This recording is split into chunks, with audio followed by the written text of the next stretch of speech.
Hey guys, I've got a couple of things to share today, so both pretty interesting. The first thing is we're going to go over a line in the Danish Gambit. So I've decided I'm going to switch from the Vienna, which I absolutely love, but I'm going to go back to the Danish because I've gotten really good results in it over the years, and it's also, like the Vienna, very much suits the style of chess that I want to play. Open, attacking, tactical, all that kind of stuff. And what I really want to do is I want to inspire you to have a go at the Danish if you like that kind of chess. And if you follow this series that I'm going to be putting together, then you could become quite a dangerous Danish player. And it's really interesting because I've started studying the Danish Gambit more than I ever did before, even when I was playing it. And what I've learned is that there are actually a lot of lines and a lot of traps and a lot of interesting wrinkles in it that I just was not aware of before. So what I'm going to do is over the next, I don't know, 2 or 3 weeks, we're going to pick a new line kind of every day, and I will show you how you can build up a complete repertoire of complete and utter diabolical evil using this immense gambit opening. And then at the end, I want to share something with you on endgames, which is really, really cool as well. So without further ado, let's dive in. So what I've got here is I've got the chess.com Explorer lined up, and with my games, my rapid games as white. You can see that I've played the King's Pawn opening most of all, which makes sense to suit my style. And this is what I've faced, right? The most common response by far at the 1000 to 1500 is e5. Okay, now, so then I've played a lot of knight c3 in rapid because I started off playing a lot of blitz on chess.com, and then I switched to rapid, and then I switched to the Vienna. So I've played a lot of Viennas, and I have a 62% win rate, right? I've played a bunch of knight f3s because I played a load of Italian and Scotch and stuff like that. And I have a 56% win rate at rapid with knight f3. But then d4, right? I've played this 289 rapid games, 69% win rate with the center game. Now let's go through. Okay, so e takes d4 is the most common response. You play c3, which is the Danish Gambit. Again, the most common response by a mile is they will take, because black's thinking, this pawn, right, if I don't take, what else am I going to do? What am I going to develop a knight, you know? And then white's just going to take and get the center. So they will just always take, right? And now there are two approaches. You've got the kind of this semi-Danish approach where you recapture immediately with the knight. So you temporarily one pawn down. Or you can go for the full Danish, bishop c4, and here I win 71% of the time, even in rapid. And the most common continuation from here is c takes b2. This is what I call the full Danish, and you get the two bishops, you know, the evil twins there, really gunning down against the f and g files of black. Now, from here, I have faced different responses, okay? Bishop b4 check, the Copenhagen, is one that we will move on to, and there's some very, very cool traps in that. But what we're going to start with here is actually d6. d6 kind of makes sense. Black's maybe thinking about getting his bishop out, and we do see it quite a lot. So, and now here I've always played queen to b3, because that was like the first trick that I picked up on from the Danish, which is line up your queen and your bishop on this diagonal and target the f7 square, right? And it's perfectly good. You know, I've played this, 7 times in rapid, and I've won 6 games, right? However, I have since learnt there may be an improvement on this, because it's like I just clung on to this queen b3 idea, and then, you know, black will quite often put his queen here or here, and like you see, don't always win.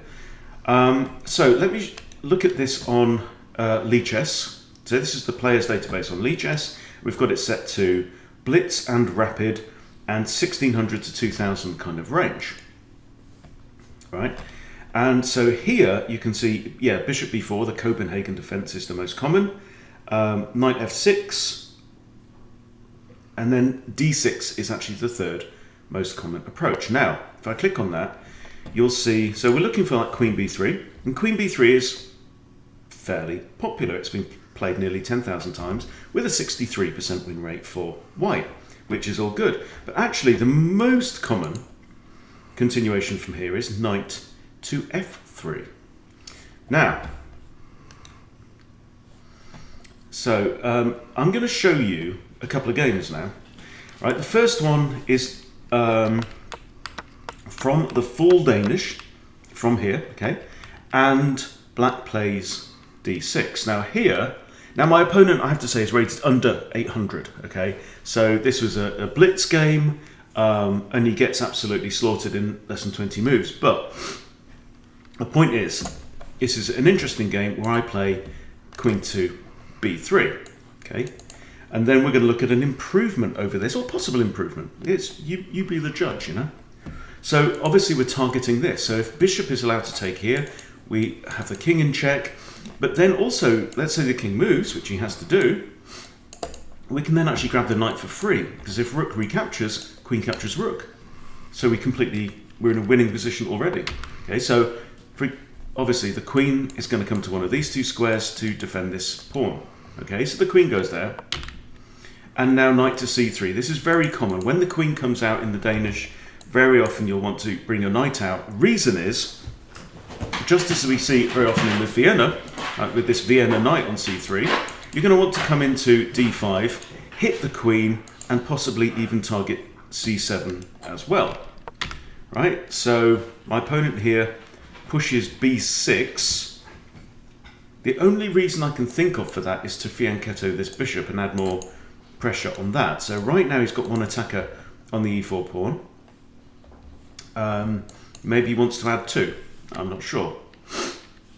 Now, something that we will probably be seeing quite a bit more of, sometimes in the Danish, you'll quite happily just sidestep your king and maybe even offer up this pawn. You know, if this knight comes out, you know, knight takes, queen takes. I had a game in this today where I just sidestepped and then brought my rook over, okay?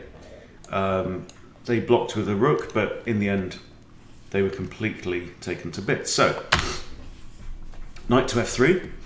So look at this development now. I've got 5 pieces out on the board compared to black's 1 piece. Yes, he's up 2 pawns, but can he withstand the storm that is coming, right? And I'm ready to castle, okay? And this is move 8. So now he brings out his knight, which would actually block off this, right? Now sometimes you need to watch out for this. If black wants to defuse your queen bishop barrage, then knight to a5 is something that you might want to look out for. So I come in, you know, it's really important to stay on the front foot with any of these gambit lines. I'm down 2 pawns, right? We can't go into a war of attrition now, right? Because I'm going to end up in the endgame 2 pawns down and really on the back foot. So you've got to keep the pressure on. So in comes the knight now, hitting this queen. Queen's got to do something. She sidesteps here, where she's still defending c7 and still defending f7. All right. And now I simply castle. My opponent is not about to castle. He's got both his minor pieces on the king side are still there, and he's very unlikely to want to go that way. So now his knight moves for a second time. So obviously this is sub 1000 play. You know, he's not developing very well. I think he would have done much better to bring out his bishop or his knight or anything just to get more material in between my advancing army and his sensitive king. But here, and I simply trade off the knight, right? Anything that moves stuff away from these central files is going to be good for me because my rooks are now active. His rooks are not, you know, in the game whatsoever. Pawn takes. And now, bishop takes pawn, okay? And now we are looking at a crushing, you know, situation. I've got 2 attackers on that pawn there. This bishop can't move because it's the only defender of this pawn. The bishop moves, I get that pawn and then the rook. So it's just a horrible situation. So knight comes in. I swap off the knight. Queen takes. I give check. Right? Bishop blocks. I simply move back. Now it looks as though we've given up a bishop here. And in fact the queen does take the bishop, but now bishop takes f7 check, and now there's nothing that can block, there's nothing that can capture the attacker, so the king is going to have to move. The king goes to d8, and now rook a to d1, right? And look at this. So we've given up the material, but it doesn't really matter. You know, we've got lots of activity, lots of pieces that can target this light squared bishop. Queen takes a pawn, which is probably a poor move. In fact, here I notice I've even got this with a bishop fork on queen and rook. But in the game I play rook f to e1, so I think this was quite a while ago, this game. Queen retreats, and now rook up to e8, and that is actually checkmate. The bishop could capture the rook, apart from it's pinned by the other rook. So if you like the look of this kind of game, guys, then maybe you want to join me on my tour of Denmark. But let's go back to the beginning, okay? Full Danish, d6, not an uncommon move, okay?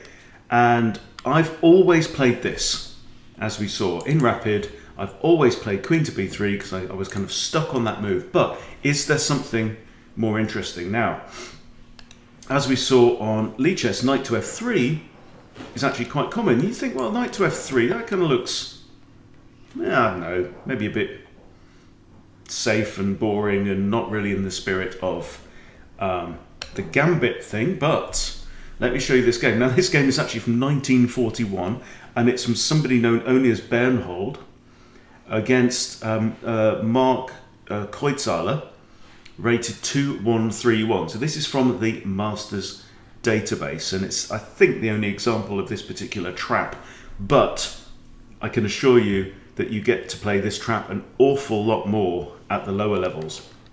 I just thought this was exciting because it's from the Masters database. Yeah, it's 70 odd, 80 whatever years old, but it's also over in 12 moves. So e4, e5, d4, the centre game, accepted. c3, the Danish Gambit, accepted. Right? Bishop c4, pawn takes b2, the full Danish. Okay, and now the fun starts. So d6 and knight to f3. Okay, now if you've been following my channel for a while, you will know that I have one particular favourite move in chess, and that I'm always trying to look out for. Okay, and bishop g4 is a big flag that could signal the imminent onset of my favourite move.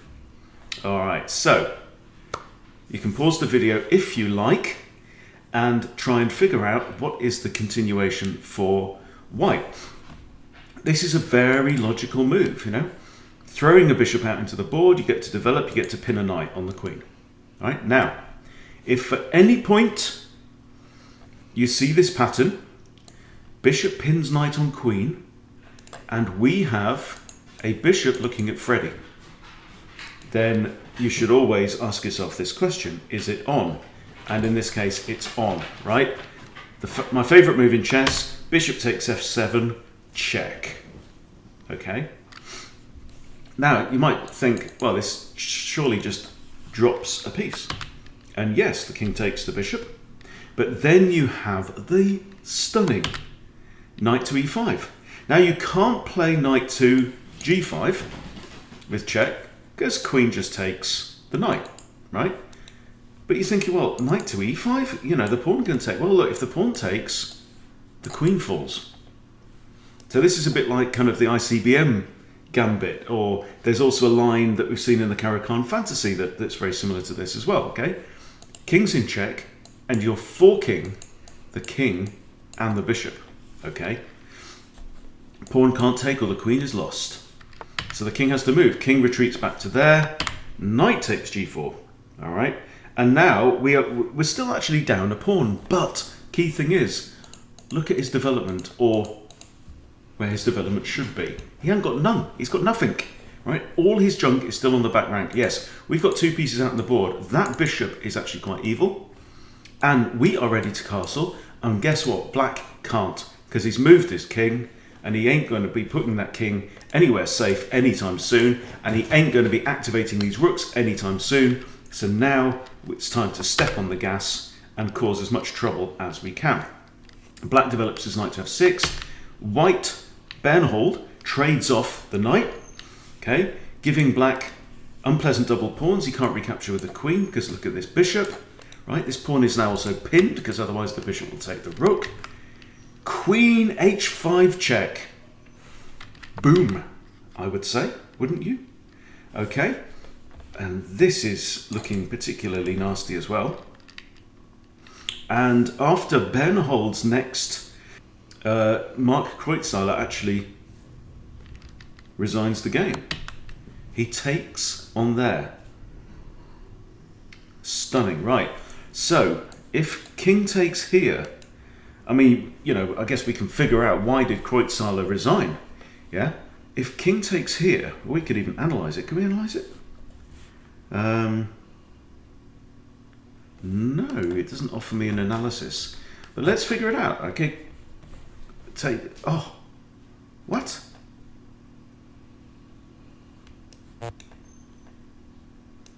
He's in check, and it's saying you can't capture. Anyway, so let's go. Right, let's go practice against the computer. That should reveal it, right? Because I think we'll have Stockfish running here. Okay. Okay. So king takes. So from this situation, king takes f6 is +6 for white. Anything else is dead lost. So king has to take. And then queen h4 check. Yeah! Oh, that is gorgeous! Queen h4 check, and the king cannot retreat to protect the queen, and we win the queen. Oh my lord, that is sexy. That is just sex on a stick. All right, so there you go. And even full fat Stockfish can't do anything about that particular situation. It's just dead lost. Okay, and yeah, there you go. Right, so let me share something with you as well. We're moving on to endgames now.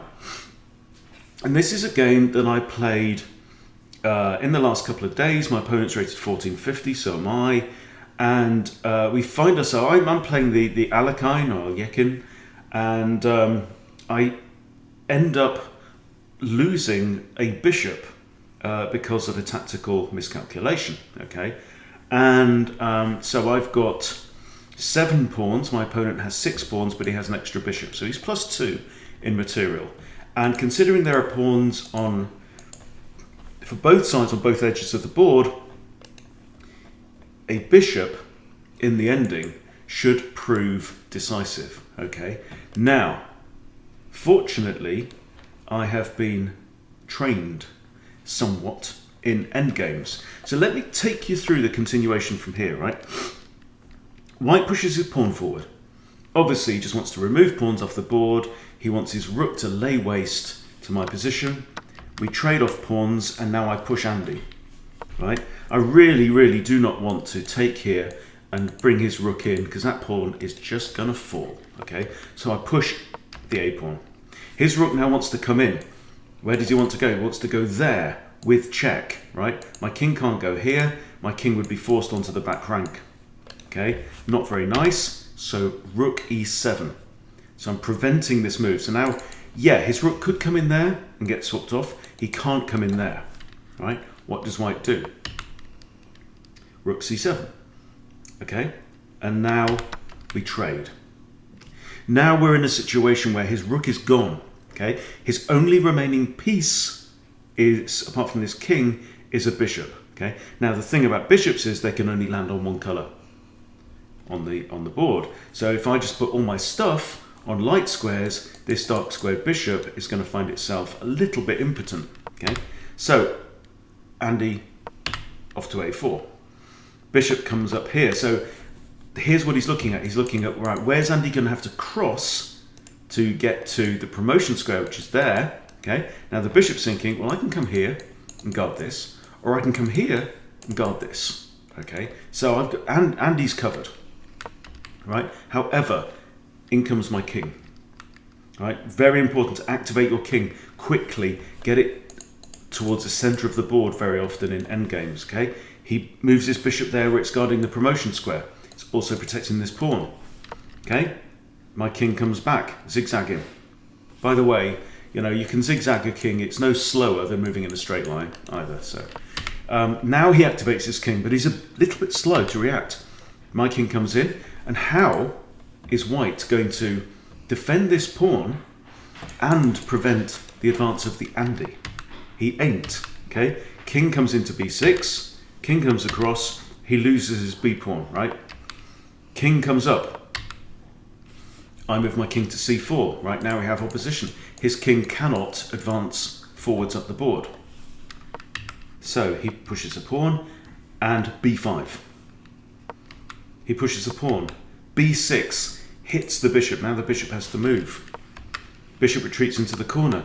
b4 check. Now b3 check, yeah? Now the king has to move. The king cannot advance forwards. Can't come to any of these squares. Okay, so where's he go? Back up to here. Maybe this would have been a better square. It prevents his pawn from advancing.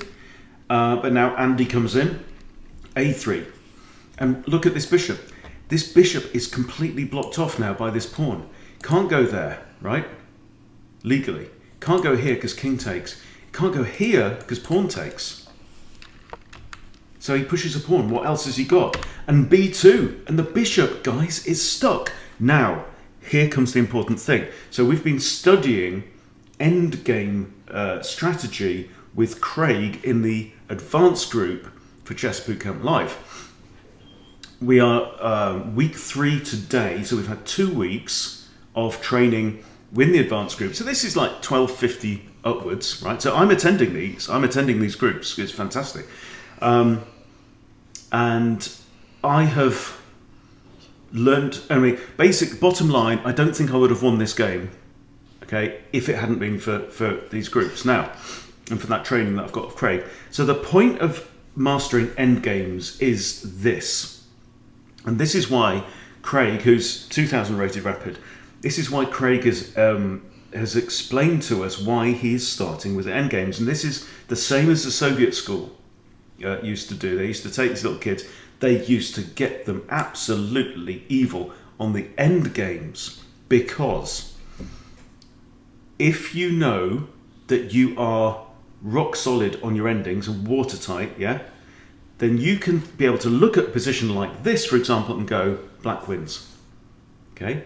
And then what you can do is you can then steer your middle games towards an ending that you know is winning, or, if you're worse, you can force a draw, for example, stuff like that. Now, so what can white do? Okay? Now, I know that because of this, and where his king is, forget about everything else on the board, right? I know that this is a winning pattern, okay? So I take his bishop, his king takes, right? I take the pawn. His king goes to there, and this is important, right? We literally drilled this. I forget about all this stuff, all this junk around here don't matter, right? This is all that matters, okay? And most importantly, my king is in front of my pawn, right? I move my king there. Offline, and a knight's move away from white's king. Now, white's king now cannot go there or there, okay? So he advances one forwards, and now, pawn to d4, okay? Again, the king can't go there or there. King has to go here, king e2, and now the red carpet, as we call it, is laid out, and there's nothing that this guy can do to stop the advance of the pawn, and white immediately resigns because he's figured out that the game is lost.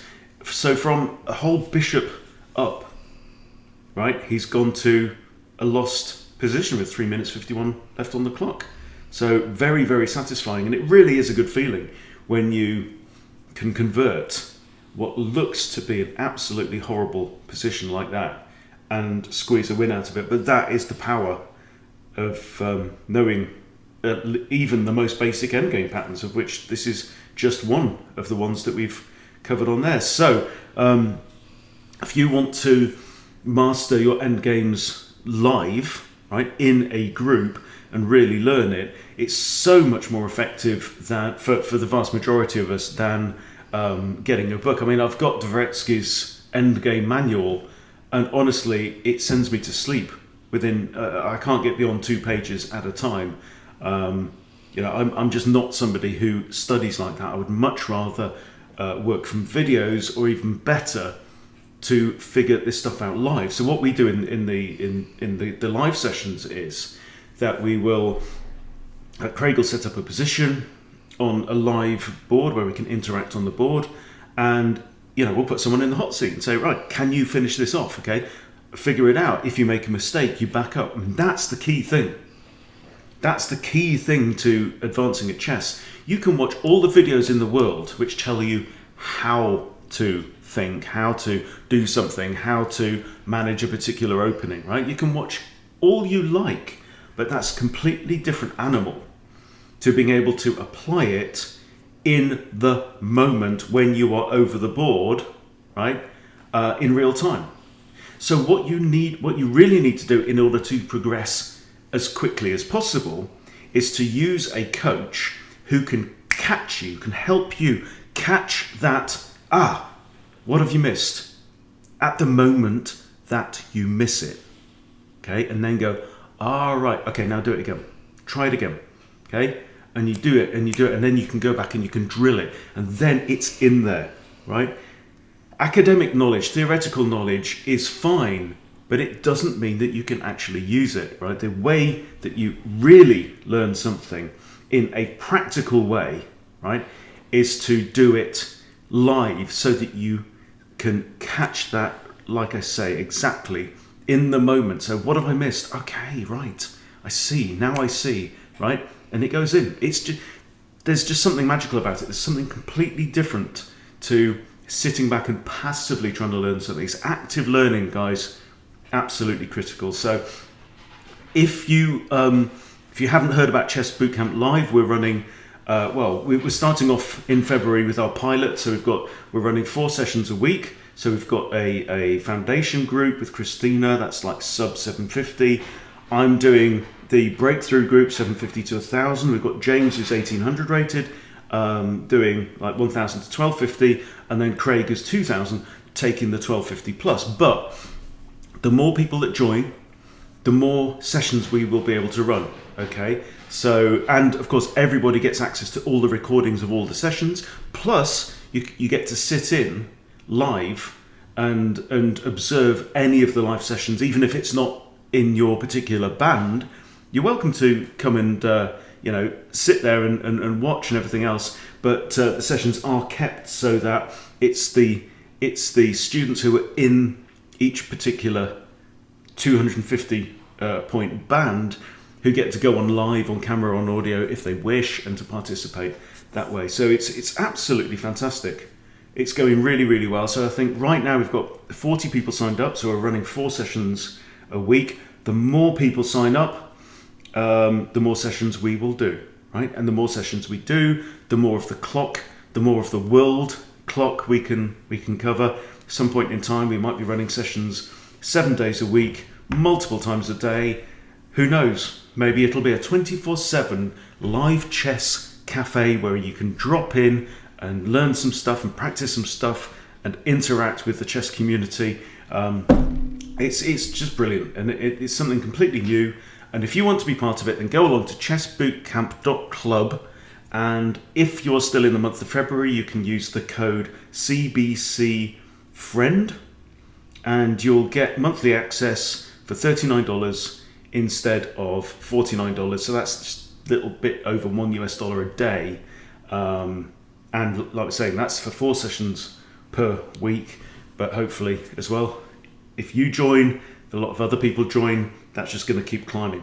Okay, and we'll do more and more, and really turn this into the #1 online location for mastering chess at the beginner level, right up to the intermediate, up to the advanced level as well, 1500s and upwards. So yeah, if that sounds good to you, try it out. If you don't like it, if you don't feel like you're getting it, the value that you would expect to get for your money, then all you need to do is just email me back. I'll refund your money, I'll cancel your subscription for you. You don't have to do anything else. So we are that confident that this is simply a better way to learn, a better way to improve quickly. So go along to chessbootcamp.club and maybe I'll see you on one of the live sessions. So we've got Craig's third session is coming up this afternoon, just in a few hours.